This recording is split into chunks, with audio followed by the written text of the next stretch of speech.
देखा कि सुबह के 5 बज गए हैं। वो जल्दी जल्दी उठी और मंडी जाने के लिए तैयार हो गई। उठ गई गोमती?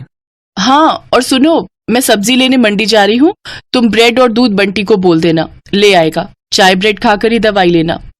हाँ हाँ ले लूंगा, तू भी ध्यान से जाना। गोमती का पति किशन बीमार रहता था, इसलिए घर का खर्च चलाने के लिए गोमती सब्जियां बेचने लगी। गोमती सुबह सुबह की ताजी सब्जी खरीदने के लिए बड़ी मंडी जाने लगी। गोमती ताजी सब्जियां खरीद कर लाती और बाजार में ताजी सब्जी का ठेला लगाती। सभी ग्राहक जानते थे कि गोमती बड़ी मंडी से ताजी सब्जियां लाती है, इसलिए सुबह सुबह गोमती के ठेले पर सब्जी खरीदने के लिए ग्राहकों की भीड़ लग जाती थी। 1 किलो आलू, प्याज, टमाटर और हाँ आधा किलो करेला, भिंडी और अरबी भी कर दो। 1 किलो खीरा निकाल देना। हाँ हाँ, अभी कर देती हूँ। तभी एक औरत गोमती के पास आती है जिसका नाम मेघा था। वो गर्भवती थी और सुबह सुबह टहलने के लिए निकलती थी। मेघा का नियम था, वो गोमती से ताजी सब्जियां लेती हुई ही घर जाती थी। गोमती, मैंने तुम्हें कच्चे आम बोले थे, लाई हो क्या? हाँ हाँ मेघा दीदी, आपके कच्चे आम मैंने पहले ही अलग ले लिए थे। ये देखो ताजे ताजे कच्चे आम। अरे वाह, इन कच्चे आमों को देखकर तो मेरे मुंह में पानी आ रहा है। वैसे कुछ भी कहो, सुबह सुबह की ताजी सब्जी की सुगंध ही अलग होती है, जो पूरे बाजार में सिर्फ तुम्हारे ठेले पर ही मिलती है। मुझे लगता है तुम बहुत मेहनत से सुबह सुबह बड़ी मंडी से ताजी सब्जियां लाती हो। कितने बजे उठ जाती हो गोमती? मेघा दीदी, रात को देर से सोती हूँ और आप तो जानती ही हो, बंटी के पापा की तबीयत ठीक नहीं रहती। पूरे घर का काम देखना होता है। फिर सुबह सुबह मंडी निकलती हूँ 5 बजे उठकर। उसके बाद घर जाना ही नहीं होता, सीधी यहीं आ जाती हूँ और ठेला तैयार करती हूँ। और कोई सब्जी चाहिए, दे दूं क्या? और आज आप अकेले आए हो? अक्सर तो आपके साथ अमर भैया होते हैं। हाँ, अमर को कुछ दिनों के लिए ऑफिस के काम से बाहर जाना पड़ा। आ जाएंगे बोल रहे हैं। वैसे मैंने माँ को बुला लिया है। अकेली होती हूँ ना घर पर तो मन ही नहीं लगता। एक काम करो, मैं तुम्हें सब्जियां बता देती हूँ। क्या तुम रोजाना मेरे घर पर ताजी सब्जियां दे जा सकती हो? अब चला नहीं जाता, पूरा टाइम है ना, इसलिए। हाँ हाँ, आप चिंता मत करो मेघा दीदी, मैं रोजाना सुबह सुबह की ताजी सब्जी आपके घर पहुंचा दिया करूंगी। इस हालत में आप अपना ख्याल रखो और किसी भी चीज की जरूरत हो तो मुझे वो भी कह देना, मैं ला दिया करूंगी। मैं तो बड़ी मंडी जाती रहती हूँ। बहुत बहुत धन्यवाद गोमती, नहीं तो आजकल इतना कौन करता है। ठीक है, अब मैं चलती हूँ। ये मेरा फोन नंबर है, मैं तुम्हें सब्जियां बता दिया करूंगी, तुम पहुंचा दिया करना। ठीक है दीदी, इसमें अपना नंबर आप खुद ही डाल दो, मुझे डालना नहीं आता। हाँ हाँ लाओ। मेघा अपना नंबर गोमती के फोन में सेव कर देती है और उसका नंबर भी अपने फोन में ले लेती है। मेघा गोमती को फोन पर बता देती थी कि उसे सब्जी में क्या चाहिए। हेलो, हाँ मेघा दीदी, ठीक है, मैं अभी ठेले पर पहुंचूंगी ना, तो पहले आपकी सब्जियां ही अलग करके दे जाऊंगी, उसके बाद ठेला लगा लूंगी। ठीक है गोमती। तुम्हारी ये सब्जी वाली बहुत अच्छी है, बेचारी रोजाना सुबह सबसे पहले तुम्हारी ही सब्जियां अलग करके दे जाती है। इसकी दी हुई भिंडी मैंने कल काटी थी, एक भिंडी खराब नहीं निकली, सब ताजी कच्ची कच्ची भिंडी थी। हाँ माँ, बहुत अच्छी है गोमती, पर बेचारी का पति बीमार रहता है, 3 छोटे छोटे बच्चे हैं, अकेले ही सब्जी बेचकर घर का गुजारा कर रही है। गोमती सच में बहुत अच्छे स्वभाव की थी, ये बात मेघा और उसकी मम्मी जानते थे। एक दिन बहुत तेज बारिश हो रही थी, सड़कें पानी से भर गई थी, निकलने का भी कोई रास्ता नहीं था। गोमती सब्जियां तो ले आई थी पर ठेले पर नहीं लगा रही थी। आज तो बारिश ने परेशान कर दिया, सोच रही हूँ ठेला रुक कर लगाऊं, सड़कों पर पानी भरा हुआ है, कोई सब्जी लेने नहीं आएगा, थोड़ी देर बाद ही लगाऊंगी। अभी सारी सब्जी की बोरियां यहीं साइड में रख देती हूँ। एक काम करती हूँ, मेघा दीदी ने कल कच्चे आम बोले थे और बाकी सब्जियां भी तब तक उन्हें दे आती हूँ। आज उनका फोन भी नहीं आया, उन्हें लगा होगा कि मैंने बारिश के चलते सब्जी नहीं लगाई होगी। बारिश का पानी भी थोड़ा उतर जाएगा, बोरियां यही ठेले पर बांध जाती हूँ। गोमती ने सब्जी की बोरियां ठेले पर बांध दी और ठेले को जंजीर से बांधकर वो सब्जियां देने के लिए मेघा के घर चली जाती है। पर वो देखती है कि मेघा की तबीयत बहुत खराब है और जिस डॉक्टर से उसका इलाज चल रहा है वो उसका फोन नहीं उठा रही है। अस्पताल में भी कोई फोन नहीं उठा रहा, जिस वजह से मेघा और उसकी मम्मी बहुत परेशान हो रहे थे। मम्मी, कोई भी फोन नहीं उठा रहा, मेरा दर्द बढ़ता जा रहा है, मुझे लग रहा है मेरा लेबर पेन स्टार्ट हो गया है। मुझे भी यही लग रहा है कि तुम्हारे बच्चे का दर्द शुरू हो गया है। एक तो बारिश में कोई कैब भी बुक नहीं हो रही, आंटी जी आप चिंता मत करो, यहाँ थोड़ी दूरी पर ही मेरी जान पहचान वाले एक ऑटो वाले भैया रहते हैं, मैं अभी उन्हें लेकर आती हूँ। मुझे लगता है आज बारिश की वजह से वो काम पर नहीं गए होंगे। गोमती उस ऑटो वाले के घर जाती है जिसे वो जानती थी। बारिश की वजह से ऑटो वाला भैया आज काम पर नहीं गया था। गोमती के कहने पर वो अपना ऑटो निकाल लेता है। वो सब मेघा को अस्पताल ले जाते हैं। गोमती मेघा की मम्मी के साथ वहीं रहती है। बारिश भी अब रुक चुकी थी, पानी सड़कों से उतर गया था। मेघा के हस्बैंड को जब ये बात पता चलती है तो वो सीधा हॉस्पिटल ही आ जाता है। मेघा एक बेटी को जन्म देती है। थैंक यू गोमती, अगर आज तुम ना होती तो न जाने कितनी परेशानी हो जाती। अमर तुम्हें पता है गोमती ही ऑटो वाले भैया को लेकर आई थी। थैंक यू गोमती, तुमने आज हमारी बहुत मदद की है। इसमें थैंक यू की कोई बात नहीं है भैया, ये तो मेरा सौभाग्य है कि मैं मेघा दीदी की मदद कर सकी। और मैं बहुत खुश हूँ कि मेघा दीदी ने इतनी प्यारी सी गुड़िया को जन्म दिया है। अब तो मैं मिठाई खाऊंगी। गोमती को ध्यान ही नहीं रहा, वो अपना ठेला और सब्जियां सुबह से छोड़कर आई हुई थी। सब सब्जी वाले बारिश की वजह से वहां से जा चुके थे। गोमती देखती है उसका ठेला और सब्जियां कोई चोरी करके ले गया। गोमती बहुत रोती है। ये बात जब मेघा और अमर को पता चलती है तो वो गोमती की मदद करते हैं।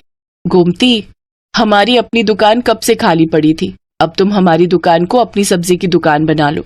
अब से तुम दुकान पर बैठकर सब्जी बेचा करो और टेंशन मत लो, हम तुमसे दुकान का कोई किराया नहीं लेंगे। तुम आराम से अपनी सब्जी की दुकान चलाओ। गोमती की आंखों में खुशी के आंसू आ जाते हैं। कुछ समय बाद गोमती का पति किशन भी ठीक हो जाता है। अब वो दोनों मिलकर मेहनत से सब्जी की दुकान चलाने लगे। दुकान बनने की वजह से गोमती के पास और भी ग्राहक बढ़ गए।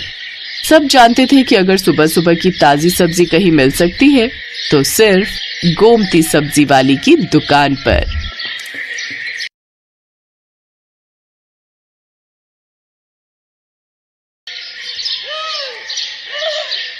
लता की आदत थी कि वो हमेशा दिन में रोटी बनाती और रात में चावल।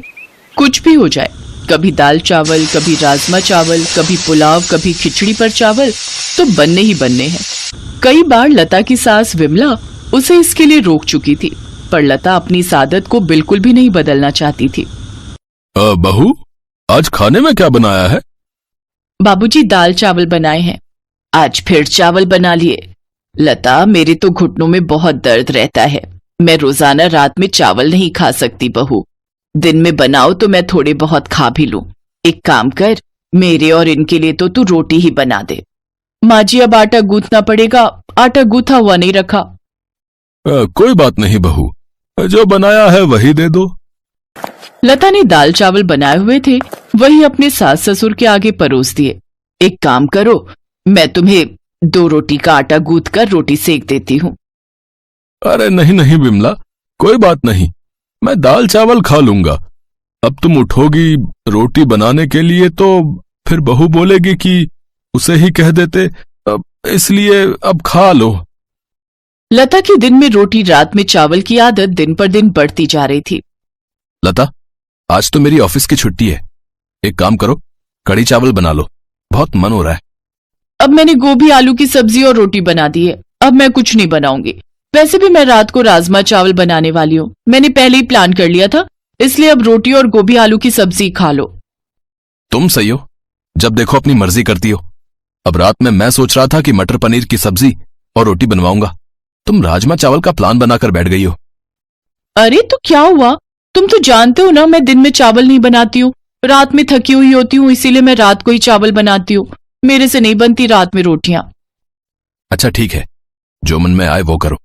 मैं माँ को डॉक्टर के पास ले जा रहा हूँ, बोल रही हैं कुछ दिनों से घुटनों में बहुत दर्द है। विमला की तबीयत ठीक नहीं थी, इसीलिए बेटा अभिनव उसे डॉक्टर के पास ले जाता है। देखिए माताजी, उड़द की दाल, भिंडी, चावल, दही वगैरह और ठंडी चीजें आपको कुछ समय के लिए बंद करनी होंगी। डॉक्टर साहब, मैं तो कोई ठंडी चीज लेती ही नहीं हूँ। ये बच्चे कई बार कहते हैं कि ठंडा आइसक्रीम और ठंडा दूध वगैरह ले लो। मैं तो दही भी बहुत कम खाती हूँ क्योंकि मेरे घुटनों में दर्द हो जाता है। अब डॉक्टर साहब, और कुछ खाने का परहेज? बस इन्हीं बातों का ध्यान रखें और समय पर दवाई लें। विमला अभिनव के साथ घर आ जाती है। लता, डॉक्टर ने माँ को कुछ चीजें खाने के लिए मना किया है, जिनमें से चावल भी हैं। तुम ये जो रोज चावल बना देती हो ना रात में, वो माँ को बहुत नुकसान करते हैं, इसलिए अब माँ के लिए रोटी बना दिया करो।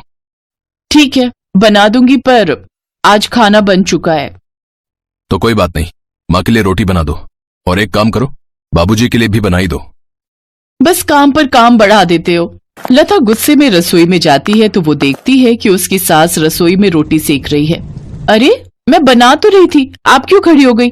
अब ये देखेंगे आपको रोटी बनाते हुए तो मुझ पर गुस्सा करेंगे। कोई बात नहीं बहू, तुम भी तो पूरा दिन काम करके थक जाती हो, 2-4 रोटी ही तो सेकनी है, उसमें देर नहीं लगती। तुम्हारे लिए बनाऊं, तुम खाओगी? नहीं नहीं, मुझे नहीं खानी, आप अपने लिए और बाबूजी के लिए बना लो, मैं तो चावल ही खाऊंगी। अपना खाना डालकर रसोई से चली जाती है। लता ने अपनी आदत को फिर भी नहीं छोड़ा। दिन में रोटी सब्जी बन जाती तो वो रात में चावल बना लेती। जब उसने देखा कि उसके सास ससुर को तो रोटी ही खानी है, तो उसने अब दिन में ज्यादा रोटी बनानी शुरू कर दी, ताकि रात को उसे फिर से रोटी ना बनानी पड़े और वो चावल खाकर ही रह जाए। माँ जी, रोटी मैंने दोपहर में ही ज्यादा बना दी थी। मुझे पता था आप और बाबूजी रात को रोटी खाते हो, इसलिए मैंने सोच लिया है अब मैं आप लोगों की रोटी दोपहर में ही बना दिया करूंगी। पर बहू, वो तो ठंडी हो गई होगी। अब अरे विमला, कोई बात नहीं, ठंडी है तो उन्हें तवे पर गर्म कर लो, तुमने और मैंने ही तो खानी है। जाओ बहू, तुम अपना खाना खा लो। लता अपने कमरे में चली जाती है। उसके सास ससुर दोपहर की रोटी ही खा लेते हैं। लता अपनी आदत की वजह से अब जब भी रात में चावल बनाती तो अपने सास ससुर की रोटी दोपहर में ही बनाकर रख देती। एक दिन लता अपने कमरे में स्टूल पर चढ़कर ऊपर की अलमारी से कुछ ढूंढ रही थी। कहाँ रख दिया मैंने अपना नया पर्स? यहीं ऊपर अलमारी में ही तो रखा था। भाभी, आराम से, मेज गिर जाएगा, रुको मैं आती हूँ।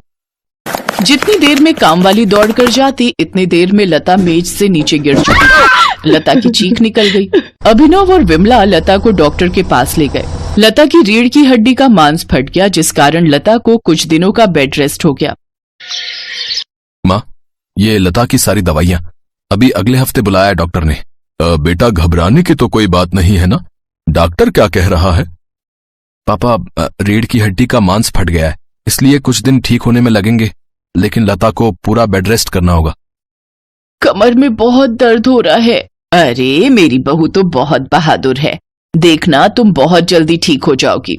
मैं तुम्हें ताकत की बहुत अच्छी अच्छी चीजें बनाकर दूंगी, जिससे तुम्हें आराम मिलेगा। लता की कमर में दर्द था और ये बात उसकी सास और बाकी परिवार के लोग भी समझ पा रहे थे। सब लता को बहुत हिम्मत देते हैं। लता की सास विमला अपनी बहू की बहुत देखभाल करती है। लता देखती है कि उसकी सास बिल्कुल उसकी सगी माँ की तरह उसकी देखभाल कर रही है। उसे अपने ऊपर बहुत पछतावा होता है कि एक तरफ वो अपने सास ससुर के लिए 2 रोटी बनाने में कितना हिचकिचाती थी और उन्हें दोपहर की ठंडी रोटियां दे देती थी, सिर्फ इसलिए क्योंकि रात में उसे सिर्फ चावल बनाना और खाना पसंद था। उसने अपने सास ससुर की उम्र का लिहाज भी नहीं किया। लता को अपनी गलती का एहसास होता है और कुछ दिनों बाद जब वो ठीक हो जाती है तो वो अपनी गलती को सुधार लेती है। वो जब भी रात में चावल बनाती तो थोड़ी रोटियां भी बना देती, ताकि उसके सास ससुर अगर चावल नहीं खाना चाहते तो वो गरम गरम रोटी खा सके।